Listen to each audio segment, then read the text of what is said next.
Welcome to Life Lessons with Dr. Cunningham. Today's topic is a very real topic. We're discussing healing. We're discussing the healing of biologically chronic or acute diseases and how art helps with healing.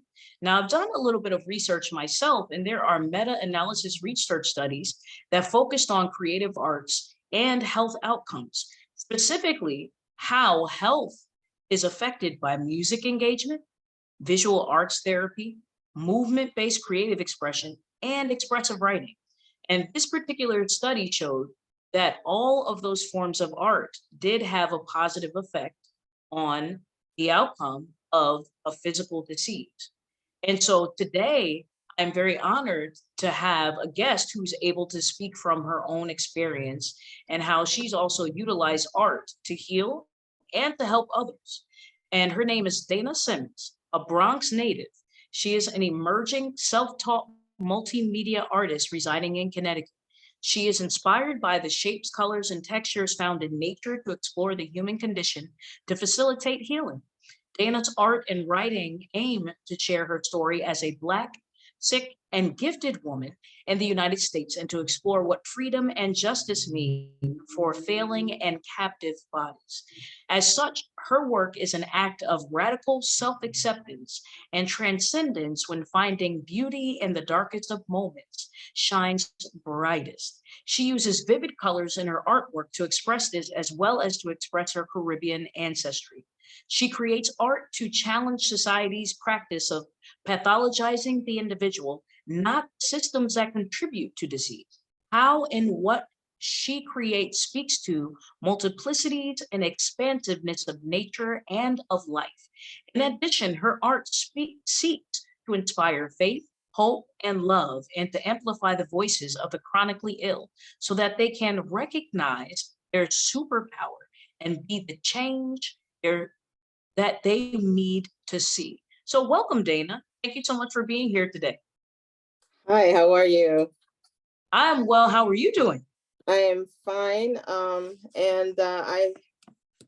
also thankful for you asking me to do this because I don't think that people talk about the healing aspect of of art as much as people instead of people running to a pill, they could run to a pencil and a piece of paper, and I find that so amazing.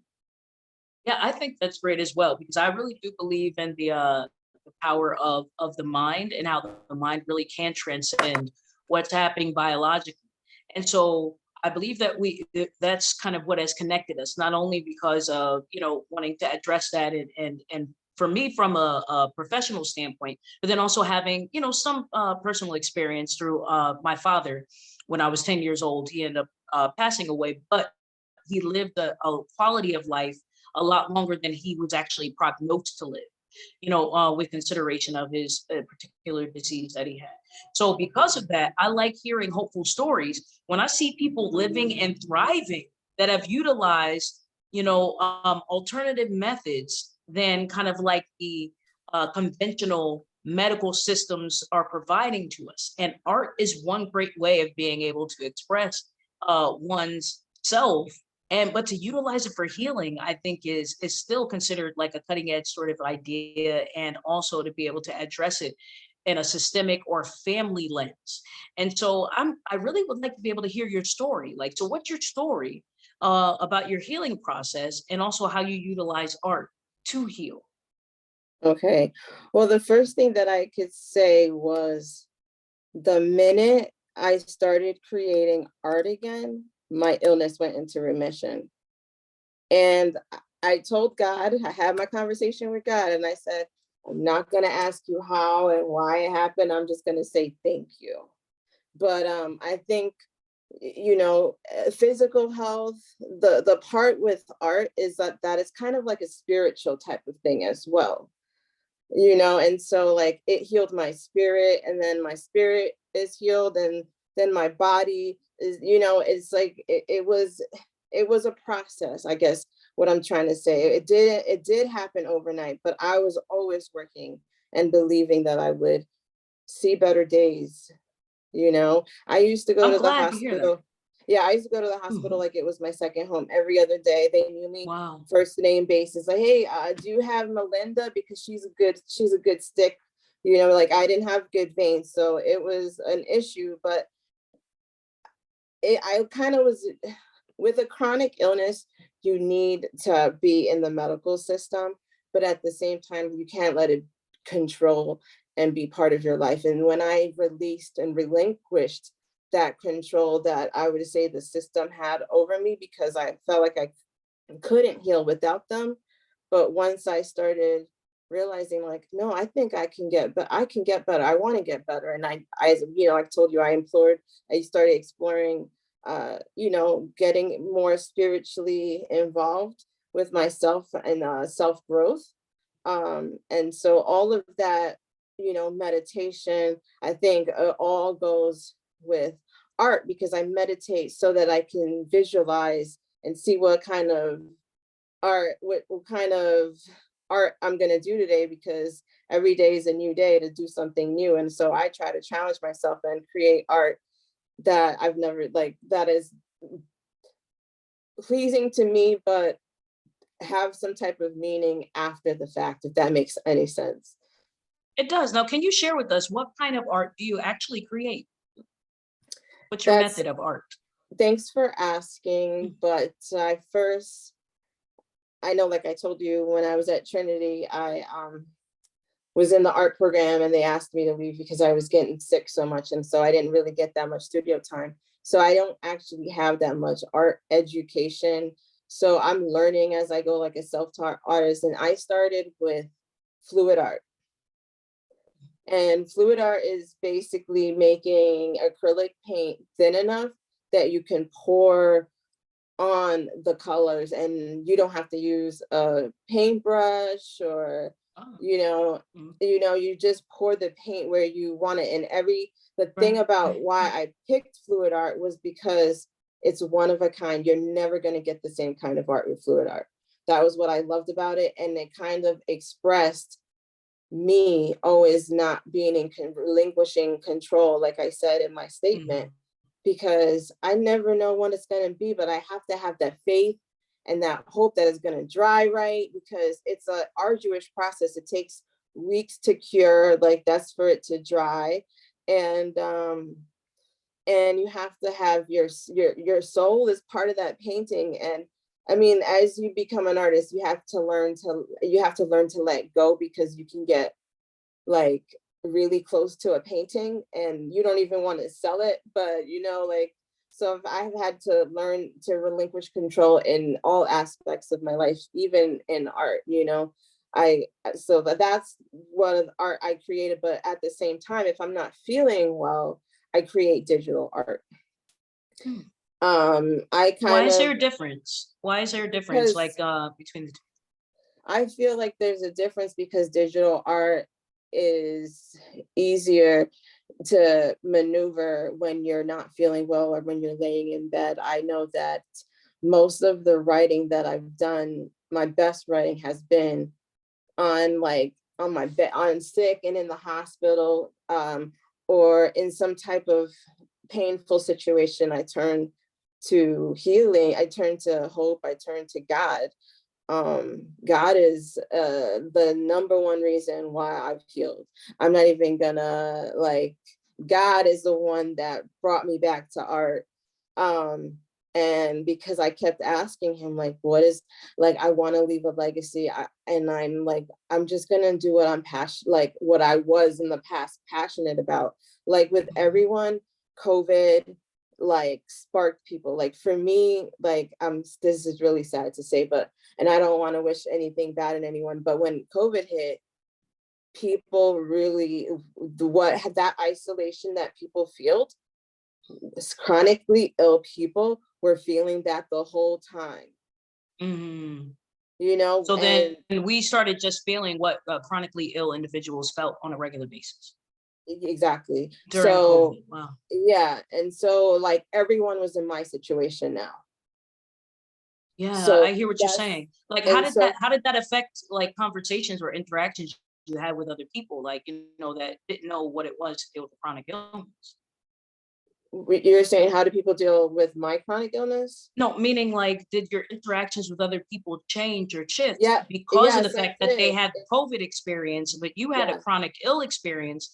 How did you connect differently with people because of the fact that they went through COVID? You know, yes, exactly. Like when COVID happened, a lot of people reached out to me, Mhm. just to see how I was doing, but to also, get advice from me on like how, like some people who had COVID, they thought of me and was like, I don't know how you did it, Dana. Like you used to go to the hospital like every other day. And I used to vomit every single day for like all through college and all through high school. I used to vomit every day until that day I picked up paint and created art. So that's why I'm never gonna stop creating art. And also I Understood. use art to tell a story. Mhm. I use it to tell a story, and that is, so I would say I'm an artivist because I want to use my art as activism Mhm. You and know, and to for I think what you're saying is important. I want to make sure I highlight, because you when you share your answers, they're packed with so much wisdom, because you're talking about utilizing art to not only help you to heal, seeing and feeling a shift physiologically, but then also utilizing art to provide emotional and psychological support, meaning through art, because I haven't heard this before, at least said this way, is to utilize art in order to let go. Like, and I've heard and seen research regarding the use of expressive writing in order to reduce trauma symptoms, because I work with a lot of clients that have trauma, but also have, provided support through a lens of that is specific to medical family therapy, which is biopsychosocial and spiritual needs of a person. And so because of that, I'm aware that all of it's connected, and that we're able to utilize alternative methods in order to heal. But to hear you mention that art literally was a way of you being able to let go, because of the fact that you were aware that you could not control what was happening as far as the disease and how it was affecting you. Mhm. But then I'm also hearing utilizing it with regards to activism. So do you mind speaking more with regards to activism and what that means to you?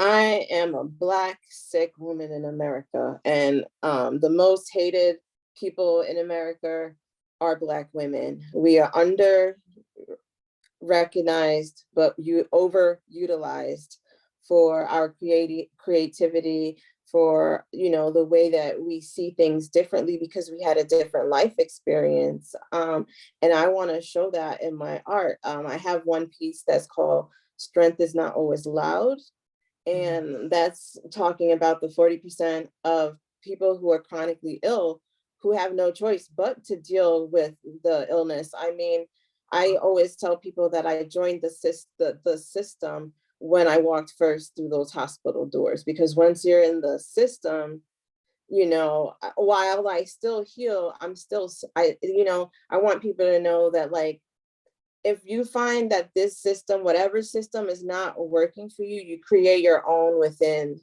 the system, if that makes any sense. Like I Does created how did you create your own? Because um I'm wondering, like, you're speaking of the system. I'm wondering kind of like your experience with the medical system, and then how you created your own, sort of team, you know, mhm. uh, within the system. I think the first thing that you have to do is be your own advocate. And because I knew that I had such a rare disorder that they wouldn't know about it, and I went through years and decades of people not believing me, but I didn't focus Mhm, on that part.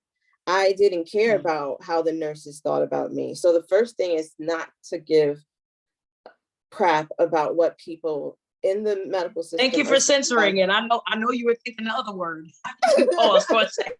I know, but PG-13, but you if It's you want okay. to succeed in life, you have to stop caring what people think about you. And I Mhm, think that's part of creating your own network, because you're willing to ask for help. You don't know who you go. So my Dr. Tallwalker, I put him in this place many of times. And and he's put me in the place every time too. mhm, But I allowed him to get to know who I was. That's very important, to get to know your doctor. But also to stay on top of your doctors, because they're human beings. They can have a bad day. And that's what's one thing, to create your own system, that we're all humans, and if you realize that they're not God, because I think that's what some people view, people, not doctors, for example, like, oh, okay, this doctor's gonna make me better, but we all know, well, not we all, but we all know that we're not fully in control of our lives, that God has some type of plan for us. And I think that's the reason why, like, I've never let depression or just negative feelings get too into me, because I know that there's a higher person above me, and I have so much faith in him, that like, every bad situation is just going to be another learning experience. That's how I've seen it.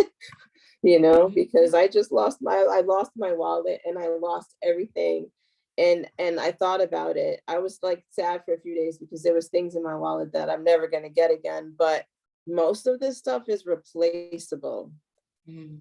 So like, we always have to find, well, like, what can I learn from this negative experience? Use our trauma as treasure and wisdom. Mhm. And stop telling people that because they're traumatized, or that they have PTSD, that they can't achieve things. And that's what my art as activism is because every time I create an art, I make sure I do an interview, or I tell the person, like, how healing art was for me, so that they could know and believe that you don't need to rely on only the allopathic medical system, which is the Western Mhm. medical system. People need to understand that this medical system was not made to have us heal. It's made to only manage with medication, with mostly chemicals. And so, Mhm. as well as I got better, I got off of one medication, and there was another one, and then I Mhm. reduced it. So not only, like, am I on less medication, I mean, that all, I really believe in my heart, is all came through expressing myself through art and telling my story. I think Everyone that's awesome. Like, everyone can has I a also story. add, if I Yeah. may interject, just because again, you're sharing a lot of great points as we go along. So when you infuse faith and hope, can you tell people in a practical way, like, on a daily basis, like how is that practiced? What do you implement with regards to your faith and also to bring you hope? Because for example, you mentioned to me previously, there may have been days where you just felt like you didn't want to get out of bed, right? And so what was it that actually got you out of bed to continue, and what caused you to continue to go day to day after years? Because I mean, because essentially your chronic illness was like a lifelong it, prognosis, essentially, wasn't it? Like, or mhm, a it is. diagnosis. I mean, it is And a, so yeah, it's how a did you chronic go? illness. How did you get up every day? How did you go from day to day? Like, how did you continue, and how are you, All right. continuing every day? So, luck helps those who help themselves. I didn't rely on luck. Okay. Right. I hear you. Um, and the thing about it, I'm very spiritual, but my mom is not. So, like, I was going out of the way to go to church, by myself as a young person, as a young child. But how do I get out of the bed on a bad day? Um, is those positive affirmations, man. You and just not, I was just so adamant in my life that I would not allow my illness to take my life away from me. I wanted to learn how to work with it. Like, hey, cyclic vomiting syndrome, hey, abdominal migraines. I know I have you guys. Let's work together, and we'll all be happy. And So are you saying in a way, like, and I'm thinking about it as a family therapist, and we think about it in terms of like internal family systems. And again, if we look at the actual disease almost as like another person and not something that is a part of you, but rather it's something that isn't yours, but kind of just connected in some way, is that then you became friends with your disease so that you can learn how to work with the disease and rather than it controlling.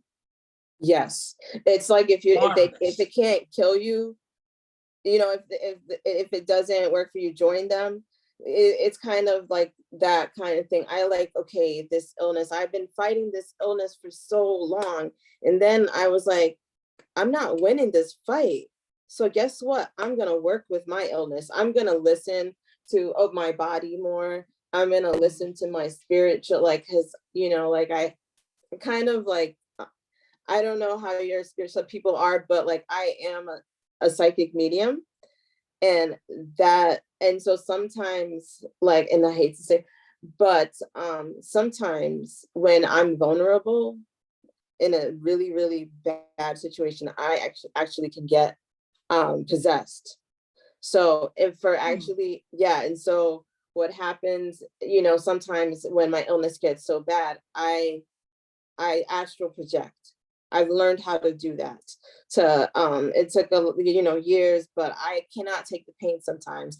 And like I told you, the only way that I can deal with it is if I sleep through it, or or I start speaking in tongues, like, and that's what I helps know me. that's right. Yeah, I was going to say because like I've heard of people sharing stories about when battling a disease that they can become physically and emotionally and psychologically exhausted. So that can leave someone in a place where they can be vulnerable or open to particular things, but at the same time, prayer does provide like a spiritual, a physical, psychological, and emotional barrier or firewall, so to Yes, speak. And then also yes, depending upon if you have some friends who are also prayer warriors. The reason why I'm saying that is because from my understanding, there's still like there's discernment to understand what is around you, what someone else may be carrying.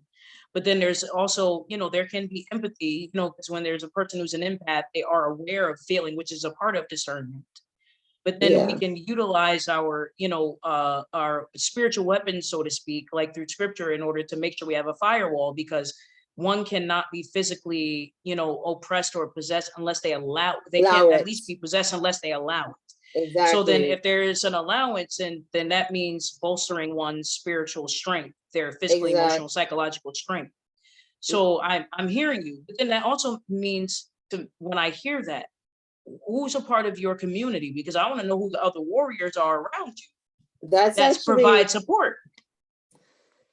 I'm gonna be really 100%, because I'm an empath. I can't be around people because if they're having a bad day and they lie to me, because I can feel their energy, I just can get mad. But I'm gonna be really 100%. I rely on God the most. I don't Understood. really. My mom and my daughter are my support, and my twin sister. I don't know if you knew that I was an identical twin, I but remember from when we went to Trinity College that you had a twin. I do remember yeah. you having a sister. Yeah. Yeah, okay. So those my family, that's it. And my therapist. I Well, think therapy I'm is just, important. it's important that you have people like, the reason why I'm saying that as well is because, again, there's a difference between sensing or feeling what someone else feels, because you can then kind of, in some ways, almost feels like a hitchhiker, meaning that it may grab onto you, so to speak. But it's different than possession, which means it's entered your being. Yeah, So yeah. like that, so that's the reason why I was wondering, because again, I'm spiritual as well, and I'm not trying to tell you what your vernacular is or what you're saying is incorrect, because you have the experience. But what I am saying though is that it is possible to block it from unless, Yes, because it can only enter if you allow it. That means psychologically, exactly. emotionally, spiritually, it has to all be in line And before it can even enter you. exactly. You know what I'm And like, saying? Like, so yeah, you don't have to but allow that. yeah, exactly. And I don't like All right. anymore, but All right. Okay. I know that I get exhausted. So I don't even trust being alone in situations. So Right. my support system is my mother. She's always there for me. And my daughter now is my support system, because I'm very sensitive. That's Does being she pray? Does your does daughter pray she too? We gonna get she everybody praying. Bro, we you don't got to want to start go calling into me. that because Because I'm gonna start asking. I'm gonna start asking my group. We gonna be praying for you. You think yes, I'm joking? I'm actually, serious. prayer is the best. Like when anyone asks me if there's anything that I need, I say pray for me, because Mhm. praying is no different than positive, like affirmations or mantras, but Mhm. prayer is as powerful to healing, and it guides you in a way. Like, you sometimes you don't know where you're going on in life, and then you pray about it, and you just have to have trust. You have to have that trust in that higher being, or trust in something that's bigger than you that can help you. Because I don't think, without believing something, you cannot acquire it, or, achieve it or manifest it. Right. You know, There must be a belief. That's the only way. Even you specifically mentioning that after art or starting art again led to the remission of your disease that you had chronically since you were born, essentially, right? I Or ever started since you were young? 13. I started getting sick at 13, and my second home became the hospital from that time on, because I used to get sick Until every when? Like when did you start the art? So from 13 years old until um what 2020. The so pandemic like killed me. I'm just I kidding. tell you what, like, and to think about your life in terms of another chance, meaning an opportunity to shift or to change your life through being able to release something that once was what you called or accepted as a part of you.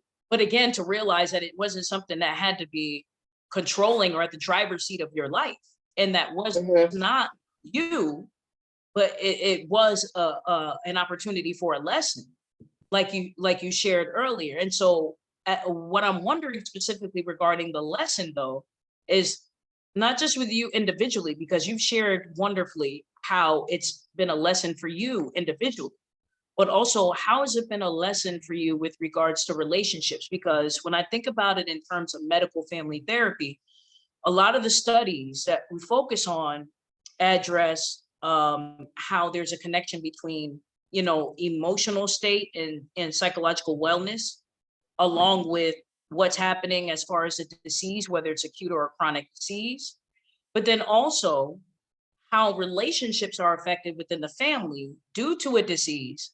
And then also even the conversations about disease, especially if there's a potential for a prognosis that will lead to death.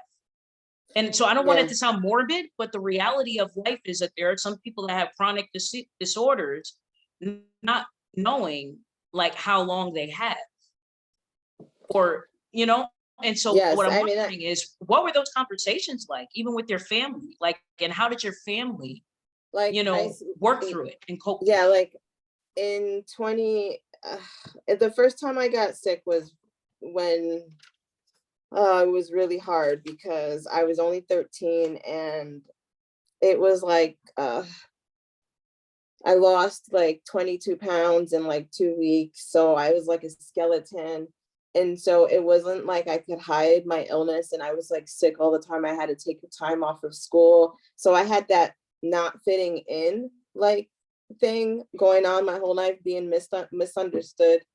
Um, but with in regards to my family and how they talk about my disease, is really sometimes it's become so normal for them, like just the it? dynamic of the illness, of how it is like, okay, mommy's going to get sicker, because I kind of can figure out when I'm Right. not feeling well, when my stomach is just not working. I kind of have a sense I got to take it easy. All right. So I will take my medication. Right. So medication does help. I want people to know that I also, implore and use medicine, and I use medicinal marijuana. And you don't have to smoke it. You can take it as a pill, but that has also has really helped, because what people don't understand is if you have cyclic vomiting syndrome, you might most likely develop food aversion, because everything you eat comes out and it's a painful process. I guess in order for you to understand like how bad my illness was, I'll just talk. Can I just tell you what the symptoms are? Yes, please share if you would Okay. like. It's Yeah. up to you. So like cyclic vomiting syndrome is a functional disorder that is characterized by prolonged bouts of vomiting. I could vomit up to 45 times in a day, and you can't control it. And so you could be dry heaving, and you get dehydrated, and that's kind of what, then your electrolytes go down, and that's when we need a ER intervention. And we have prolonged nausea and excruciating abdominal pain. Not everyone has the abdominal pain, but I also have abdominal migraines. So that's basically having a migraine in your stomach. We have the same system in our head as in our gut. And so that, That's important for people to know yeah, because literally your nervous system is connected to your gut directly. everything starts in your gut, I would say. If you want to be healthy, work on your gut. Right. But so I would, and then I'd be in pain, but because it's a abdominal migraine, I'm also having the sensitivity to light, noise, sound, smells. Like I have to be in a dark, quiet room because like touching me is painful, hearing noise is painful. And so it's, everyone knows, okay, when mommy's sick, everyone knows what that means. Like it's so normal in the house of mine that, like, almost in a not in a negative way, but sometimes like I would like more support, but they're like, oh, it's just another migraine, or just another, like that's how So they. then it becomes like the norm. At the same time, what I'm wondering is specifically like how has connection within your family been beneficial with regards to your healing process? My mom has always, she may not agree or feel like doing something, but at the end of the day, she is always worried about me and always willing to help me. Like if it weren't for her, like I went to a boarding school and my mom would have to drive 2 hours away to come pick me up from boarding school, and then I have to go there, go back, and she did that with, working, and she realized, and actually the reason why I live in Connecticut now was because I was sick, and she wanted to keep me at a boarding school. She did not come to America for none of us, so like that was my mom's dream when she came to America.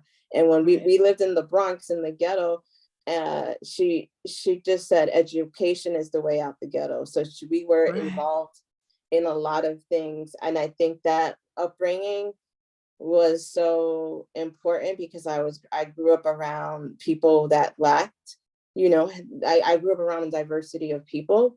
And that's why I'm proud to say I'm a Bronx native. However, I will say that I'm a Bronx native, but I don't think I can make it. I don't think I'm street smart anymore. So I Well, can't. if I'm able to just interject, I mean, because we both had the Trinity College experience, like, and I am also from an inner city, but it's different when, you go to school, you get used to, being able to hear different statistics or hear about what, particular markers of, potential for violence. But then also there is a sort of a neighborhood collectivism as well, because people do connect, even if they don't necessarily have the financial resource. But then to, literally juxtapose that particular experience, and going to Trinity College, which is like junior Ivy League, a lot of affluent families, legacy families that send their children to that particular school, that historically started with men, I believe, right? And then Yes, it became a yes, co-ed school, and it was like an Episcopalian, like, it was like the wealthy of the wealthy that sent their kids to Trinity College. And the yeah, majority of those children automatically went from boarding school, high schools, directly to Trinity College because their parents for generations had been attending Trinity College. Like, and so it was, considered a prestigious, private liberal arts university. And so to go from like an inner city where it's like you're being told education is the way to be able to get to a different socioeconomic status, in order to build affluence. and to have better opportunities, but at the same time looking out at your front, stoop, or on your neighborhood streets, and seeing the opposite of what's being told to you with regards to the opportunities you could potentially have through education. So I mean, I understand what you're saying, but I just want to give people a sense of Trinity College. And I think this is the part that's always paradoxical, is that why are all of the universities that are private universities and have like great rigor, or are known for their academics, and they're always in the hood as well? Like, because it's in the heart of Hartford. The hood of Hartford is Trinity College, but Yale is in New Haven, and New Haven's not like this affluent area either. Depends on the part of New Haven, but New Haven, where Yale is located, is not necessarily the most affluent of areas. Dixwell Avenue. But you get what I'm saying? Like, No, it's true. It's true. interesting. Like, I mean, Columbia is not in the greatest of neighborhoods either, but I always used to say that our school needs to be where University of Hartford is. Like, we should swap, because near West Hartford. Yeah, in Bloomfield. Like, we need to swap, because we're telling people that we're like all into diversity, but they were really keeping it. Like, I never told people that I went to Trinity when I was there, because they're really? Yes, because they're going to charge you 3 times more. So like, I learned that our education was expensive though. I'm not gonna lie about it. I remember inflation every year. The car is what taught me, because I went to different places. And if I said that I went to Trinity or whatever, then it was always more expensive. If I just said I'm from Hartford, it was. Did you go with your friends? Because I know when I used to go to University of Hartford, and I have cousins and stuff that went to University of Hartford, they never charged me. Matter of fact, I got more for free because I just knew people that I was cool with that went to that university. Like, well, what happened? Why were they charging you though? No. I was just saying that, like, when it's because you're light skinned, huh? You're a light skinned black. I'm joking. No, but like, I said that on Instagram. I got in trouble. I was like, I'm fair skinned, and she was like, that's not good to say. I don't understand. I am light skinned for a black person. It is what it is. I'm just thinking about it from the standpoint of when we address classism, and then how that may actually have a particular stereotype with regards to privilege. So sometimes there are certain associations with, depending, even amongst Black people. I mean, people who know African American history know about like the paper bag test and things of that nature. And I know Caribbean descent is slightly different than, say, for example, those who have ancestry from the Middle Passage, even though there was slavery for, many different countries, including the Caribbean islands. But at the same time, I just want to make sure that, it was a joke, but, excuse me, I don't want to digress. I know it's a joke, but I would like to say that like you said, we came up from a different upbringing. Like, education is very important to people from the Caribbean. They don't care what you have to go through to get that education. And that's really what it was, because I didn't like tell anyone. When I was right before graduating, I almost died, and I actually had a port, like a thing hanging on me, and it almost killed me, because my, it was like a blood clot. It started to clot. I had a PICC line, and it was so that I didn't think I would live to see the day after my graduation. Like, life, like, that's how sick I was when I was in college. And I was just like, and I remember the day before my graduation, I was like back and forth from the throwing up, and then taking a hot bath, because that's what we learn. It's really weird, but with cyclic vomiting syndrome, we have this compulsive need to take hot baths. And I know why, like, now, but it's because we're in so much pain. The hot baths actually, like, is kind of painful, because we're taking like hot water. Basically, I'd come out the shower and I have burns from taking those hot showers. But that is like what people with what I have go through. But the reason why I say, if the system doesn't work for you, create your own, like, is with me. I say that it's like, I knew that I had a rare disorder. So I knew that I needed to have one doctor on my side. Right.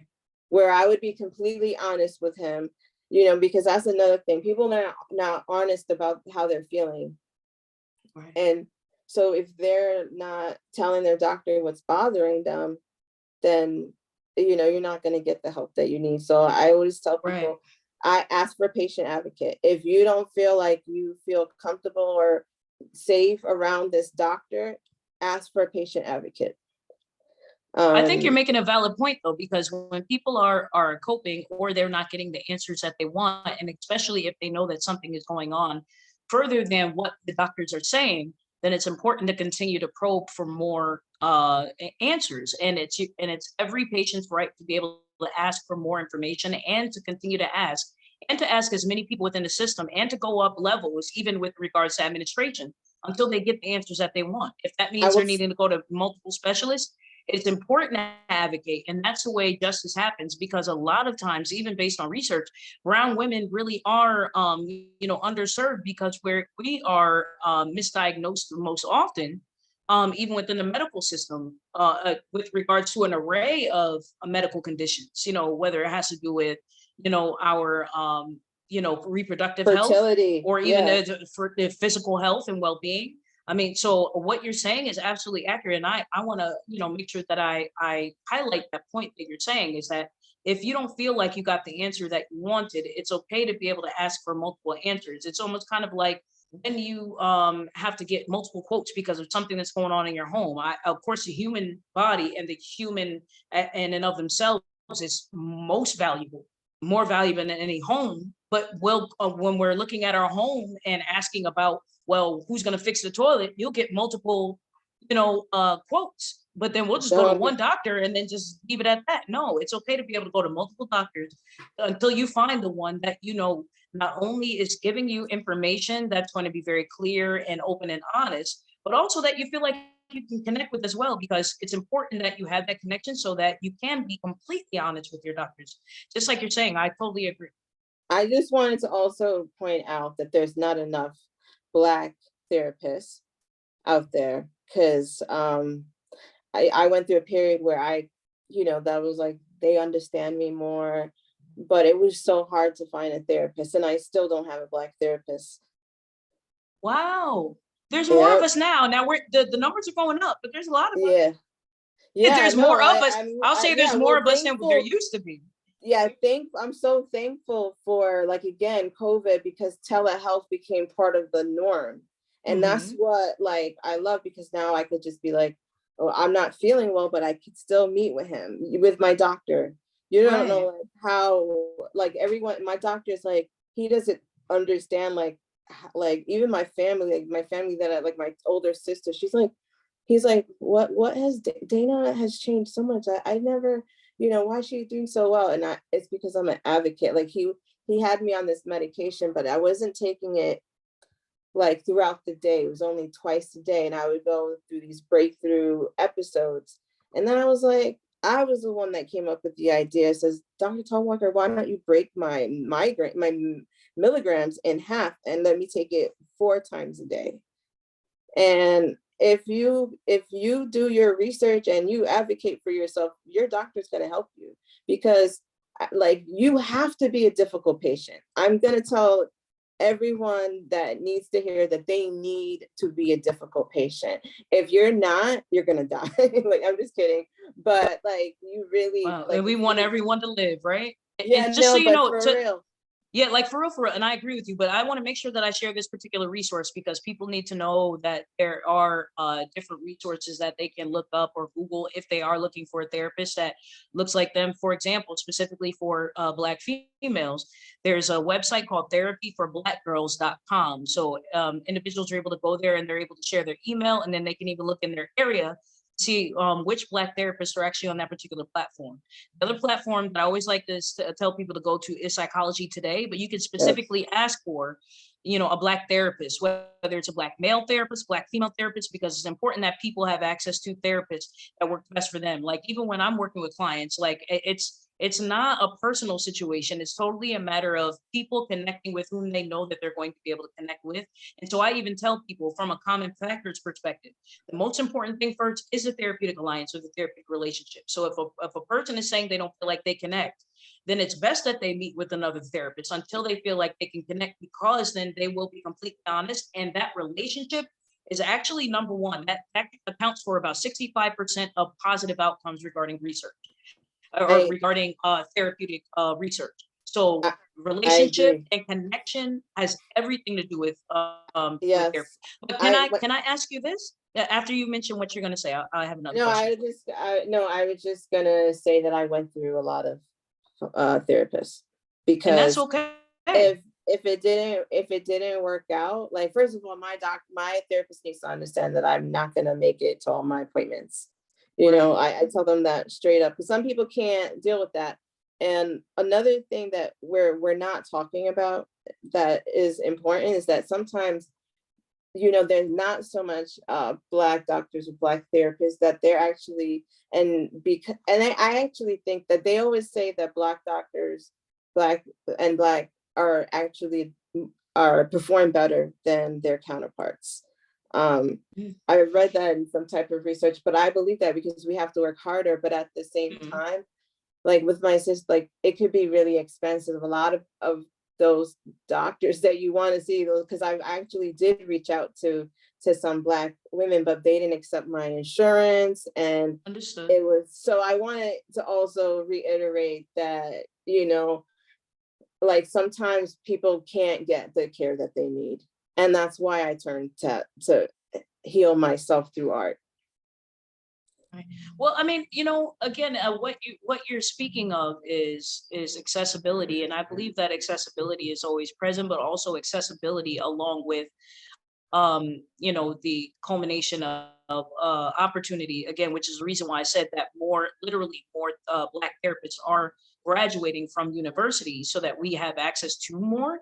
But at the same time, it's always possible to be able to meet with different therapists depending on who has the full schedule. But at the same time, I have to say, even from being a doctor who went to school for 15 years, when you see those student loans and you after and it didn't even include my undergrad degree, because I believe it was like by the time I graduated from my doctorate, I ended up being able to pay for some of those student loans because I mostly had like grants and different Yeah. scholarships and things of that nature through Trinity College.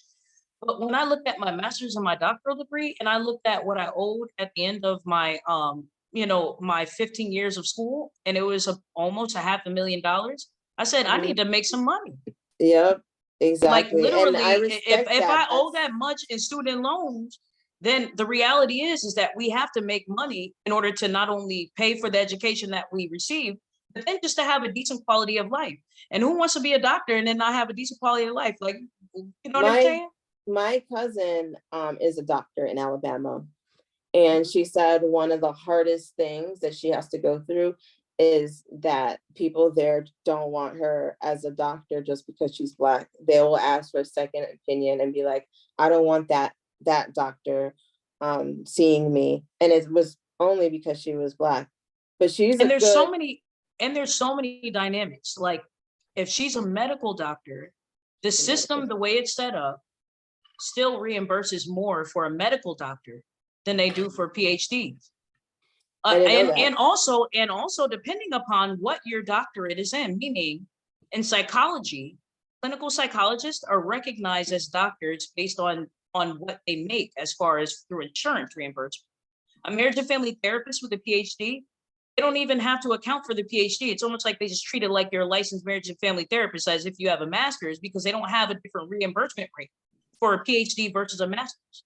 I didn't So know that. where the difference is the fact that we do have more nuanced and elevated or different level Exactly. of academic rigor and education and nuanced Exactly. treatment clinically, and we provide research and we do a lot more publications, but we also charge out of pocket so that it Yep, balances.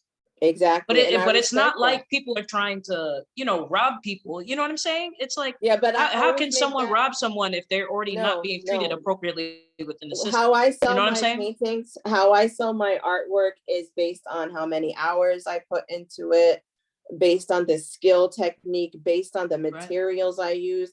So like, for example, you could use a really cheap pouring medium, or you could use Liquitex, but the prices are vastly different. And so I've learned early on in my art career to charge what you feel like you're worth, and That's right. not like sell just to get rid of stuff, because then people are going to see you as the $5 lady. They're going to expect $5 artwork from you. And I don't, sorry, you guys, I don't do that. I I know also have that's right. medical expense. You know, I have medical expenses just like you. Being chronically ill, it's costly. So, and that's another reason that I didn't even know. I was just creating art for therapeutic reasons. And then I was like, wait a minute, I could do this and make money. And And again, like what you're going into is a complete, like we're kind of going and veering off into like a tangential, or like I would say kind of like an additional discussion, but it's relevant because what you're also speaking to is not only what has happened as far as injustices within the medical system and having to speak up and advocate for yourself, but also even just how we stereotype, or what the dominant discourse is regarding economics amongst brown and black people, and what we place as a number of value for the work that we provide. And so even if we look at research, we still see who's at the top, even if it's the same exact position, but who makes more to the dollar with yep, regards to the job that's accomplished. Even if they're doing the exact same job with the exact same credentials, brown women tend to be on the lower end of the spectrum as far as the payment, which is a mm-hmm, reason why it's so important for us to advocate, and that we should, yeah, charge what we are worth. At the same time, does that mean that sometimes there are individuals that we may have to turn away? It's not something that's personal. It's not something, it's something like that. It's a matter of it's attempting to shift the narrative of a system that has set things a certain way, so that we still want everybody in the neighborhood to be able to have access to treatment. At the same time, what we also find as well, not just relationship, but when people have to pay for therapy or treatments, then they're more likely to actually follow through with what has been recommended, which means that they have more positive outcomes because yeah, they had to pay for it. yep. And so there's a lot more accountability. You know what I'm That saying? is Like so it's so, true. That is so important to say. That is so important to say that. This is okay. So I tell people, I don't know, there's no name for this. Okay. I just tell people, I call it sick syndrome. And that's easy for people with chronic illness to fall into. And that's accepting their illness as the reason for everything that goes wrong in their life. And also, like, I don't know if you've ever heard of the book that the bodies keep score. oh yeah, I'm a trauma So therapist, so I definitely read that book. yeah, and so like what was happening with CVS is there's this, they call it coalescence, I think, where we're stuck in a cycle and we can't get out of it. And that happened to me in college. I couldn't, my body was more comfortable with being sick than not sick. And that Like, book is actually written by Dr. Vanderkolk. I believe he was actually a psychiatrist or a medical doctor. Yeah, that was a psychiatrist over at Harvard that studied trauma for many years and still does, and does a lot of different talks and seminars. But Vanderkolk, The Body Keeps a Score, just for in case anyone wants to purchase a book on Amazon. yeah, that book is so true. And you don't know it because, again, it doesn't show itself. It doesn't show all the stuff that you're doing to your body. It doesn't show itself when sometimes later on in life, like because I'm on medication, because I'm some of the medications I'm on, they don't excrete out of my system, so they stay in my system forever. And so it can actually lead me to having like dementia, early dementia. Oh So gosh. yeah, and another one of my medications, is very important for people with cyclic vomiting syndrome to manage your symptoms, is a tricyclic antidepressants like nortriptyline, amitriptyline. That is what got me out of that coalescence. But it comes at a cost. I can't be in the sun. See, this is the reason why there's so many topics. You're gonna have to return another time. Because again, just like we discussed before, I gotta go to my nephew's recital Yeah. after this, y'all. So the conversation would last a lot longer. But ultimately, that's the reason why I also work with not only psychiatrists who provide psychotropic medication, which is chemical-based medication, but also Yeah. natural medicine doctors who focus on alternative remedies to treatment, because there's so many adverse effects with regards to chemical-based medication that occur within the body. And then if someone's also dealing with a chronic disease, that can triply affect their body, because you don't know how the chemicals are going to affect what already is, occurring, as far as the disease within their body. And so, it's important to sometimes one has to be open-minded with regards to the treatment, because sometimes medication can add to symptoms for clients. And if they're not aware of the difference between what's the medication and what's going on with the disease, and they have to speak about it openly so that they can be very honest about what's going on, so that they get the help that they need, and then also be open to alternative methods, which is the reason why I can only recommend it. It's not something I could say, that people should, but I think that's the reason why the Western and the Eastern medical remedies are necessary. Meaning, we're not just focusing on what medication you're going to need and what surgery you need, but then I do want to hear about the chakras. And have Yeah. you thought about meeting with, like, someone that can provide alternative medicine, whether that has to do with focusing on acupuncture or chiropractics, And or all, yeah. different forms of alternative methods, and even different forms of natural medicines And that can have herbs. particular effects. Yes, and even what one consumes in their body and how that affects their disease or not. Because there's certain foods that we can eat that can cause inflammation, that actually create more muscle, injuries, as well as tenderness, like, literally. So then it's like, if one is already dealing with particular symptoms that create soreness of their body, but then they're adding inflammation to their body, there's so many different effects. And like, so this is a conversation that can literally be a seminar for like an entire week. So I'm just going to pause it for a second so that we'll be able to end. But if you're okay with it, please return, like, Dana, it'll be awesome. But I do want to ask you though, like, on a positive note, though, because we first started talking about healing and art, right? And so my question is, how, like, where has art brought you because of your art? Where are the coolest places that you've been able to go to so far? That's what I would Um, like to hear. Yonkers Arts in Yonkers, New York. They were really transformative in my life, because they allowed me to share my story. I did, like, I was I'm sorry, on the y'all. You didn't panel. hear the full story here, but she shared some. I'm What sorry. what did I I just thought she say? was trying to say, Dana was like, they let me share my whole story. Well, I'm sorry. We didn't get a chance to let you share your whole story. Yeah. But I was just, it was funny. Like, 'cause uh, I was yeah, already like, oh, well, that's it. But can you share the, I'm yeah. sorry. Go ahead. No, it's okay. I already lost my train of thought. I told you I'm slow. Sometimes the No, brain no, no. fog. But you were But discussing like the coolest places that you've gone to because of your art. oh, I would say that just I love Gallery 66 in New Britain, Connecticut, because that place, they always have like call for artists, and you get to meet artists and you get to hear their stories. I mean, like, art has brought me to New Jersey. It has brought me to New York. Like, I did not start driving again until art came around, and I had to pull myself Awesome. together, get over my oh, I don't want to drive, and say, this is what I have to do. This is my job. I treat my art like my job. I show my art at galleries, not because I want to be everyone needs money, but because I want to share a story that they may have never heard before. And so that's what my art is. It's a way that I use my story as a form of activism. Great. Thank you so much for sharing. Now, what I'm wondering is, how are people able to connect with?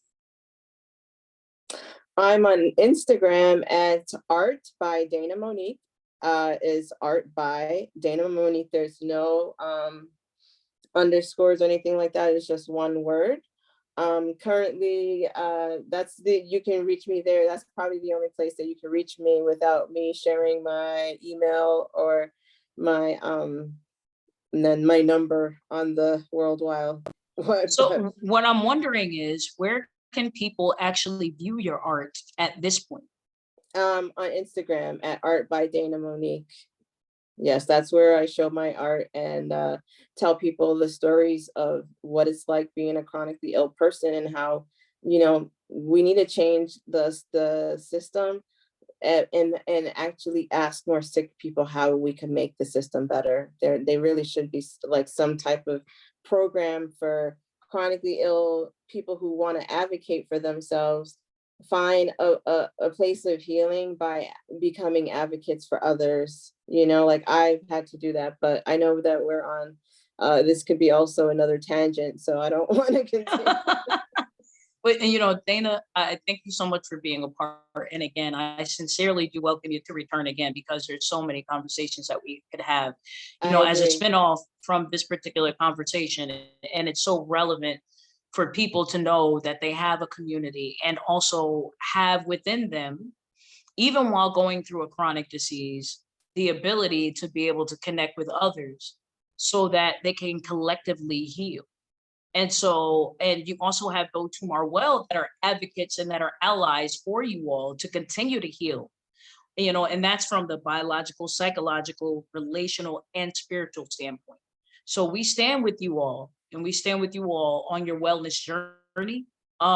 And we continue to wish you all well. And of course, positive thoughts and prayers being sent to you, Dana, and also anyone else that may watch this or view this video today and is dealing with a chronic or an acute illness. It is possible for you to live a positive quality of life, and you can also get better. And then for those whom are transitioning, which is a whole nother discussion, because I am a grief therapist. But at the same time, what I will say is this, is that those who want life, hold on to life. And those who Yes. want to thrive, can thrive. And so I thank you so much for joining Life Lessons today, Dana. And also thank you, viewers, so much for watching. And until next time, you all have a great Bye.